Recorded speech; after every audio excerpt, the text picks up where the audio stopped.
जय जगन्नाथ।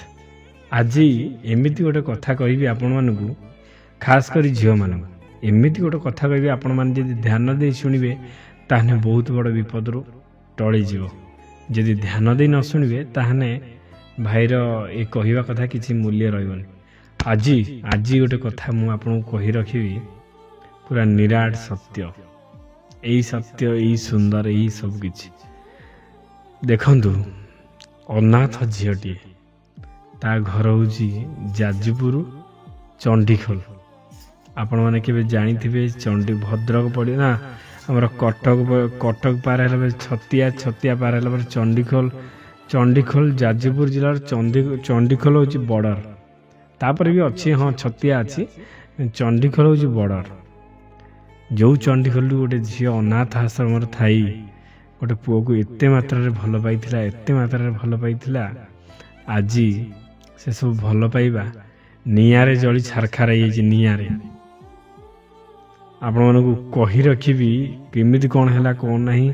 आपण मैंने यही सब नीति नियम भांगिकी घर संसार को माने बापा माँ को जदि पर कर यही सब काम करेंगे ना पूरा छारखार हो दुनिया छारखार। देखु शुणु मो कथा छारखार केमिति हेबो आ केमिति तार हो दुखद घटना रे भाई। एमती कथा मुझे मो जीवन फिल्म रे भी सुधा भाभी नथिली। एमती भी पुओ मानकर दिमाग चले, एमती भी झील मान सब नष्ट कर दियंती। अच्छा शुणु कौन केम सब होती अनाथ आश्रम झी पुअर घर से छतिया छतियारू मान कि बाट दूर से पुअर घर आउ ये कथा भी न्यूज रे आसथिबो आपण माने केबे ना केबे देखिथिबे लोकल न्यूज रे ना कि बड़ न्यूज रे आसथिबो लोकल न्यूज रे आसथिबो। किंतु से झील मते 5 दिन है फोन करछंती मु उठे पारने आउ मते टे एते व्यस्त रहुछि मु उठे पार नथिली। आज भाबिली केही जण मते झील एते बार बार फोन कर झील कि न किए जान नथिल ना नंबर एते बार बार फोन करछि कोन भाई फोन करछि मु टे आज कॉल बैक कर देखे। ये जस्ट 8टा खंडे टाइम हम मुझे कॉल बैक कर देखिली कहली आज्ञा किए कहते आउ से झील निजे कहले भाई मु अर्पिता कहूँ अर्पिता मु कहली जापारे आपको से कहले मुझर यूट्यूब चैनल देखिकी मु कॉल करी आउ मोर कहानीटा टी शुणु किसी समय तापर भाई आपण मैंने जहाँ बाट कहे मु करी। अच्छा कहानीटा कौन ना कहतु कहानीटा तो कहली अनाथ आश्रम झीटा छुआटी बेलू तार कई नहांती माने बापा माँ को सी देखनी जहाँ को कहते रास्ता कर छुआ सी हूँ से रास्ता कर झील आनी गोटे आणिकी अनाथ आश्रम पालन पोषण करते कलापर सी भल भल पाई सी जहाँ को भल पाइला से छतिया जड़े पुओटे किमित कौन नंबर नेला कौन नेला सी कहला कि अनाथ आश्रम से मैंने आसिकी खाଇବା दियंती कार बर्थडे हेले कि कार किसी खाଇବା बंची जाते से दियंती से मत सी देखिकी भल पाई सब आशा भरसा देता जेहेतु मोर आगू को कहीं ना पछू कहीं ना मुझे बहुत विश्वास करी कि मोर ये हूँ सबकि भल पाईगला बहुत मात्रा रे भल पाइला वर्षे 2 वर्ष 3 वर्ष भल पाइला जो अतिरिक्त विश्वास आसला ना से ताहे तो माने अनाथ आश्रम पाद काढ़ी पलि आसला पर से पलैले सीधा चेन्नई पलैले चेन्नई रे किसी दिन काम काम कलापर सेठी जो पिला माने साइट रे रहितले बैचलर माने सेमान सहित से कथा हेई एमती भाव कथा एते माने पुओ माने भी थांती दिमाग रे एते सब चले कथा ही सहित सेट करदेला सेट कला सी पैसा पत्र किसी नहीं झीटा से बिक्री करदे सी पलि आसिक आउ कुआड़े पलैला आउ हाँ मानुची तापर मोबाइल अच्छी से किंतु जेहेतु अनाथ आगू कहीं नहीं पछू कहीं नहीं सीना सियाड़े जापर ना इे जापर से बहुत कष्ट पाँच माने 4 जन भितर से एत अत्याचार कर माने सी भाभी भी पारना एत कष्ट जे मत फोन कला भाई कौन गोटे उपाय दियो जमी मु जगार खसिकी जापरि मु कहली भून तुम पाखे केते टंका अच्छी आउ से भूमि कहले मो पाखे टंकाटे भी नहीं मोबाइल की छाड़देले आपण मैंने एति मत हेल्प करूँ मुझे जगार केमती खसीजी आपणकर सब ऋण सुझीदेवी ଆଉ ମୁଁ କହିଲି ଆପଣ କେମିତି ଆସିବେ ନା ସେମାନେ ଡ୍ୟୁଟି ଦିନରେ ପଳାଉଛନ୍ତି, ମୋତେ ଚାବି ପକାଇ ଦେଇ ପଦାରୁ, ଆଉ ଯେହେତୁ ଭିତରେ ଲାଟ୍ରିନ୍ ବାଥରୁମ୍ ସବୁ ଅଛି ଆଉ ମୁଁ ବାହାରେ କିଛି ଆବଶ୍ୟକ ନ ପଡ଼ିବାରୁ ମୁଁ ଜବରଦସ୍ତି ଯାଇପାରୁନି। ଆଉ ମୁଁ କହିଲି ଆପଣ ସେଠି କାହାର ନମ୍ବର ରଖିଥିବେ? କହିଲେ ହଁ ଜଣେ ଭଉଣୀଙ୍କର ନମ୍ବର ଅଛି ଏଠି, ଆଉ ଆଗରୁ ତାଙ୍କ ସହିତ କଥାବାର୍ତ୍ତା ହୁଏ ବୋଲି ଅଛି। ମୁଁ କହିଲି ଠିକ୍ ଅଛି, ସେଇ କଥା ଆପଣ ତାଙ୍କୁ ଫୋନ୍ କରିବେ, ଯେମିତି ହେଲେ ସେ ବାଡ଼େଇକି ସେ ଡୋରକୁ ଭାଙ୍ଗିବେ, ଆପଣ ସେ ଜାଗାରୁ ଖସିକି ପଳେଇ ଯାଇପାରିବେ। କଥାଟି ହେଲା ପରେ ସେ କହିଲେ ଭାଇ ମୋ ପାଖରେ ଟଙ୍କାଟେ ନାହିଁ, ମୋ ପାଖରେ ବି ମୁଁ ମୋତେ ଯେଉଁ କହିଲେ ଟଙ୍କା ନାହିଁ ବୋଲି ମୁଁ କହିଲି ମୁଁ ଯେଉଁଠି ହେଲେ ଆପଣଙ୍କୁ 400 କିମ୍ବା 500 ଟଙ୍କା ମୁଁ ପଠେଇବି, ଯେମିତି ଗାଡ଼ି ଭଡ଼ା, ଆପଣମାନେ ସେ ଜାଗାରୁ ସେଠୁ ପଳେଇ ଆସିବେ।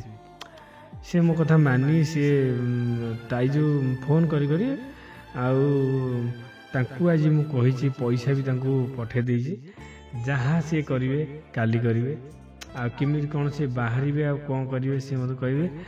ତେଣୁ ତ ସିଏ ଗଲା, ସିଏ ଏଇସବୁ ଅସୁବିଧାରେ ପଶିଯାଇଛନ୍ତି। ମୋ କହିବା କଥା ହେଉଛି ଆଖି ବନ୍ଦ କରିକି କେଉଁ ପୁଅ ସାଙ୍ଗରେ ବାହାରକୁ କେବେ ବି ଯାଆନ୍ତୁନି। ବାହାରକୁ ଗଲା ମାନେ ଆଜିକାଲିଆ ପୁଅ ଅଛନ୍ତି ବିକ୍ରି କରିଦେବେ। ଆପଣଙ୍କ ନିରୀହ ପାଇଁ ଆପଣ ଦିନେ ବଳି ପଡ଼ିଯିବେ ସେ ଜାଗାରେ, ତମେ ବି ନିଜେ ସେତେବେଳେ ଜାଣିପାରୁନଥିବ। ସେଥିଲାଗି କେବେ ବି ଆଖି ବନ୍ଦ କରି କାହା ସହିତ ଯାଆନ୍ତୁନି। ଯଦି ଆପଣମାନେ ଭଲ ପାଇଛନ୍ତି ବାହା ହେଇ ପଡ଼ନ୍ତୁ, କିନ୍ତୁ ଯିବାଟା ମୋ ହିସାବରେ ବହୁତ ବଡ଼ ଭୁଲ। ଯଦି ହଁ ଗାଁକୁ ଗାଁ ଲାଗି ରହିଛି, ଗୋଟେ ଗାଁରୁ ଅନ୍ୟ ଗାଁକୁ ପଳେଇବ କିଛି ଅସୁବିଧା ନାହିଁ, କିନ୍ତୁ ବାହାରକୁ କିଏ ଯାଆନ୍ତୁନି। ବାହାର ବୋଲି ପୁରା ଓଡ଼ିଶା ବାହାରେ ଚେନ୍ନାଇ, ତାମିଲନାଡ଼ୁ, ଦିଲ୍ଲୀ, ମୁମ୍ବାଇ ଏସବୁ ଯାଆନ୍ତୁନି। ଗଲା ମାନେ ସେଠି ଆପଣମାନେ ଯଦି ଧର ଝିଅମାନେ ଯଦି ଭଲ ଥିବେ ତାହେଲେ ପୁଅମାନେ ଖରାପ ହେଇଯିବେ। ଯଦି ପୁଅମାନେ ଭଲ ଥିବେ, ଝିଅମାନେ ଅନ୍ୟ କାହାକୁ ଭଲ ପାଇ ସେଠି ବି ସେ ପାର ହେଇଯିବେ, ତମେମାନେ ପୁରା ଫସିକି ରହିଯିବ। ଆଉ ସେଥିଲାଗି ଝିଅମାନେ ଅତିରିକ୍ତ ଭଲ ପାଇବା, ବିଶ୍ୱାସ ଆଉ ଭରସା, ବିଶ୍ୱାସ ତ ଦେଇଦେବେ ପୁଅମାନେ ଏମିତି, ଆପଣମାନେ ତ ପୁରା ପାଗଳ ହେଇଯିବେ। ସେଣିକି ସବୁ ଦେହ ମନ ପ୍ରାଣ ସବୁ ଦେଇ ଭଲ ପାଇଯିବେ, ଶେଷରେ କ'ଣ ପାଇବେ? କିଛି ପାଇବେନି, ଖାଲି ପାଇବେ ନିନ୍ଦା ଅପବାଦ। ଆଉ କେଉଁଠି ବିକ୍ରି ହେଇଥିବେ ତ, କେଉଁଠି ସ୍ୱାମୀ ସ୍ତ୍ରୀ ଭିତରେ ଏତେ କଳି ହେଇଯାଇଥିବ ବାହା ହେଲା ପରେ, କି ସ୍ୱାମୀ ଅନ୍ୟ ଏକା ଆଡ଼େ ଫେର ନୂଆକୁ ଭଲ ପାଉଥିବ, ସ୍ତ୍ରୀ ତାର ଏକା ଏକା ଝୁରି ମରୁଥିବ, କିମ୍ବା ସ୍ତ୍ରୀ ଆଉ କୁଆଡ଼େ ଭଲ ପାଇକି ଭୁଲ ଭାଲ କାମ କରୁଥିବେ, ସ୍ୱାମୀ ତାଙ୍କର ମଦ ଫଦ ପିଇକି ପାଗଳ ହେଇକି ବୁଲୁଥିବେ। ଏଇସବୁ ନୀତି ନିୟମ ଚାଲିବ। ସେଥିଲାଗି ଯେତେବେଳେ ବି ଭଲ ପାଉଛନ୍ତି ପୁରା ମାଇଣ୍ଡ ସେଟ୍ କରନ୍ତୁ, ଭାବନ୍ତୁ ପିଲାଟା ଭଲ କି ଖରାପ, ତାପରେ ଡିସିସନ୍ ନିଅନ୍ତୁ। ଏଇଟା ଆପଣଙ୍କ ପାଇଁ ବହୁତ ଶୁଭ ଫଳ ହେବ।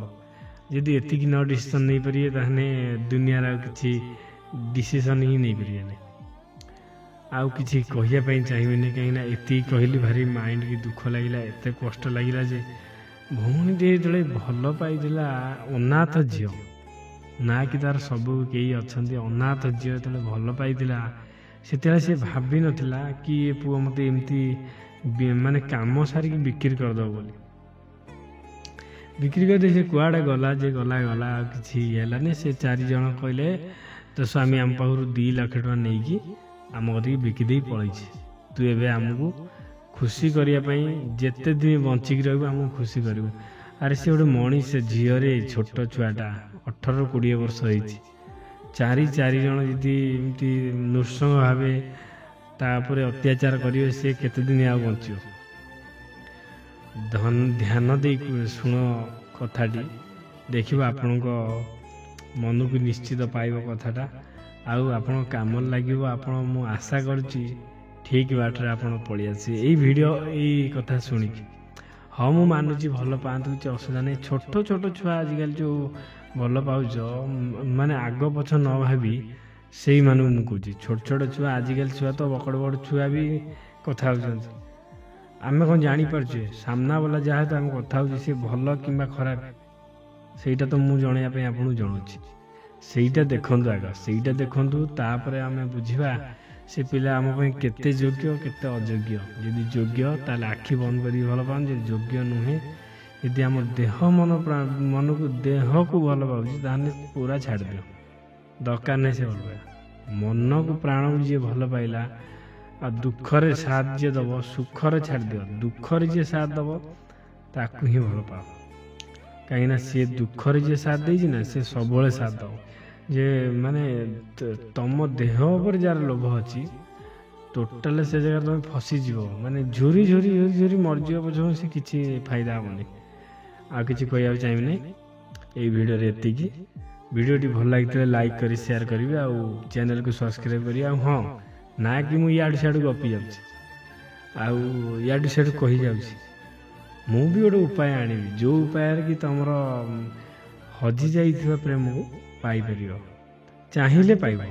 ଧର ହଁ ମୁଁ ଚାହୁଁଛି ସେ ମୋତେ ମିଳିଯାଉ ବୋଲି, ତାହେଲେ ଚାହିଁଲେ ପାଇବ। ଯଦି ନ ଚାହିଁବ ସେ ଅଲଗା କଥା, ସେ କରିବନି। ଯଦି ଚାହିଁବ ତାହେଲେ ମୋତେ କମେଣ୍ଟ କରି କହିବ, ଆଉ ମୁଁ ନିଶ୍ଚିତ ରୂପେ ଆପଣଙ୍କୁ ଯେଉଁ ସହାୟତାଟା ଦେବି ସେଇଟା ତୁମେ ନିଶ୍ଚିତ ପାଇବ ବୋଲି ପୁରା ଗ୍ୟାରେଣ୍ଟି 100%, ପୁରା 100% ଗ୍ୟାରେଣ୍ଟି, 100% ମିଳିବ। ମୋତେ ଫୋନ୍ କରି କହିବ ଭାଇ ସକ୍ସେସ୍ ହେଲା ବୋଲି, ଏଇଟା ଭାରି ଖୁସି ଲାଗିବ। ଆଉ ଭିଡ଼ିଓଟି ଭଲ ଲାଗିଥିଲେ ଲାଇକ୍ କରି ସେୟାର କରିବେ, ଚ୍ୟାନେଲକୁ ସବସ୍କ୍ରାଇବ୍ କରିବେ।